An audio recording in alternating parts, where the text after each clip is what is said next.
Hi there. I'm going to make a drink called the Sake Collins. Now this is a nice contemporary twist on the Tom Collins, usually made with gin. But this time we're going to use sake, and I've chosen this Four Fox Saké. Beautiful premium sake from Japan.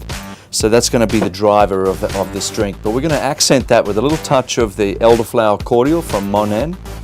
And of course we're going to lengthen that with a little bit of Fever Tree soda water, some Granny Smith fresh pressed apple juice, some mint.